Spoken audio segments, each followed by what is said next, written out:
कहते हैं कश्मीर के कुछ जंगल सिर्फ पेड़ों और जानवरों के लिए नहीं, वहाँ कुछ और भी ऐसी रहस्यमयी पारलौकिक चीजें हैं जो इंसानों से चाहे अनचाहे संबंध बना लेती है। ये कहानी है सोहेल भट्ट की, एक आम ट्रक ड्राइवर जो हर रोज जंगल की ओर निकल पड़ता।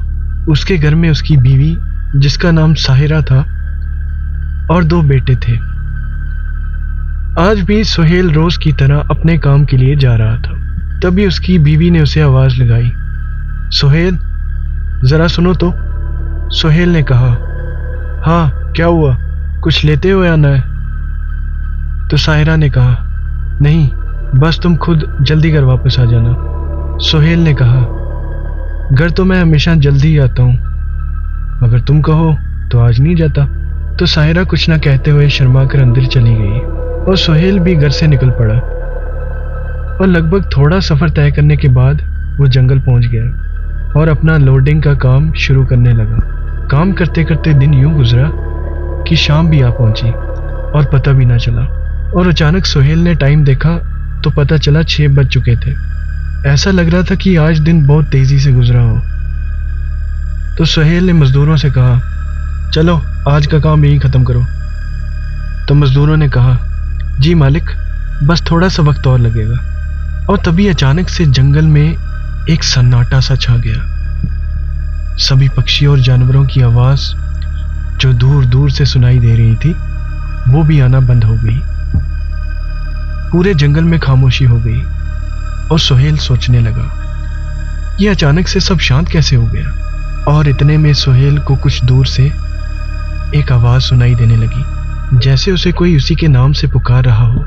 सोहेल हैरानी से इधर उधर देखने लगा मगर उसे कोई भी नजर नहीं आ रहा था। तो सोहेल उस आवाज का पीछा करने लगा और मजदूरों से कहा, मैं अभी आया, तुम काम खत्म करो। और देखते ही देखते सोहेल उस आवाज का पीछा करते करते बहुत दूर निकल गया और अचानक से वो आवाज बंद हो गई।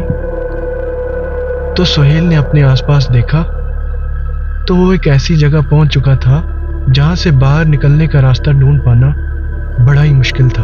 और अब तो रात भी हो चुकी थी। अब सोहेल सोचने लगा, अब मैं क्या करूंगा और मैं कहां आ चुका हूं। और वहां मजदूर भी इंतजार करते करते थक गए थे तो वो पैदल ही गांव की तरफ निकल गए। और वहां सोहेल कुछ समझ नहीं पा रहा था। तभी उसे एक रोशनी सी नजर आई, जैसे कहीं आग जल रही हो। और सोहेल सोचने लगा, शायद उस तरफ कोई बस्ती है या कुछ लोग हैं। सोहेल तेजी से उस रोशनी की तरफ बढ़ने लगा। जब वो वहां पहुंचा और पास ही एक पत्थर पे लड़की बैठी थी जिसने अपना सर घुटनों में दे रखा था और बाल ऐसे थे जैसे सोने के हों। पर सोहेल ये सब देखकर डर गया और सोचने लगा, इतनी रात गई ये लड़की अकेली, कहीं ये कोई चुड़ैल तो नहीं। तभी उस लड़की ने सोहेल से कहा, सोहेल तुम आ गए। ये सुनकर सोहेल के रोंगटे खड़े हो गए और सोहेल ने कहा, तुम्हें मेरा नाम कैसे पता, तुम कौन हो? तो उस लड़की ने सोहेल की तरफ हाथ बढ़ाते हुए कहा, मेरे पास आओ, मेरे पास आके बैठो, मैं तुम्हें सब बताती हूं। तो सोहेल डरते डरते उस लड़की की तरफ बढ़ने लगा और उसके पास जाकर खड़ा हो गया। फिर उस लड़की ने जैसे ही सोहेल की तरफ देखा, उसका चेहरा दूध की तरह सफेद और आंखें इतनी गहरी और बड़ी थी कि सोहेल उसे देखते ही सम्मोहित हो गया और बस उसकी बातें सुनने लगा। तो उस लड़की ने कहा, मेरा नाम महविश है और मैं यहीं पास ही जंगल के उस पार रहती हूँ, अकेली हूँ। सोहेल जो पहले ही सम्मोहित हो चुका था उसकी बातें सुनता ही जा रहा था और किसी भी बात से इनकार नहीं कर पा रहा था। तभी महविश ने सोहेल से कहा, क्या तुम मुझसे शादी करोगे? और सोहेल ने हाँ कर दी। वो सब कुछ भूल चुका था कि वो पहले से ही शादीशुदा है और उसके बेटे भी हैं। तभी महविश उठ खड़ी हुई और सोहेल को अपने साथ लेके चली गई। वहां साहिरा परेशान थी। जब इतना इंतजार करने के बाद भी सोहेल नहीं आया तो आधी रात को सब गांव वालों को इकट्ठा कर सुहेल के बारे में बताने लगी। तो गांव वालों में से एक बुजुर्ग जिसका नाम रहीम था, सब उन्हें रहीम चाचा कहकर बुलाया करते। तो रहीम चाचा ने कहा उसके साथी मजदूरों को बुलाकर उनसे पूछा जाए। फौरन उन मजदूरों को सबके सामने पेश किया गया और सवाल पूछने का सिलसिला शुरू हो गया। साहिरा ने कहा, बताओ मेरा पति कहाँ है? तो वो दोनों एक दूसरे की तरफ देखने लगे और थोड़ी देर सोचने के बाद उनमें से एक मजदूर ने कहा, क्या वो अभी तक घर वापस नहीं आए? तो साहिरा ने कहा, नहीं, अब बताओ।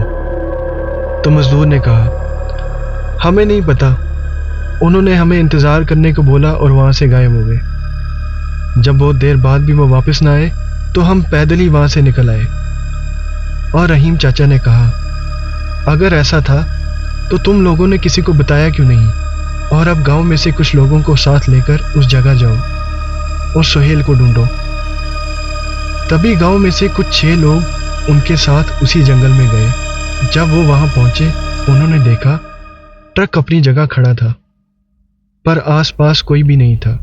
जब बहुत देर तक ढूंढने के बाद भी उन्हें कुछ न मिला, तो वो खाली हाथ वापस आ गए और कहने लगे, हमने उसे ढूंढने की कोशिश की पर वो हमें नहीं मिला। तभी रहीम चाचा ने कहा कि मुझे चिंता ये है कि कोई हादसा ना हो गया हो। और साहिरा रोने लगी। फिर अगली सुबह पुलिस को बुलाकर उन्हें सब कुछ बता दिया गया और पुलिस ने भी अपनी सारी ताकत लगा के उसे ढूंढ ना पाए और वो भी खाली हाथ वापस आ गए। और साहिरा से कहा, हमने आपके पति को ढूंढने की बहुत कोशिश की, पर अफसोस हम कामयाब ना हो सके। फिर भी हम फिर से एक बार कोशिश जरूर करेंगे। और देखते ही देखते 9 महीने गुजर गए। फिर एक रात करीब 1 बजे दरवाजे पे दस्तक हुई। साहिरा चौंक कर उठ गई।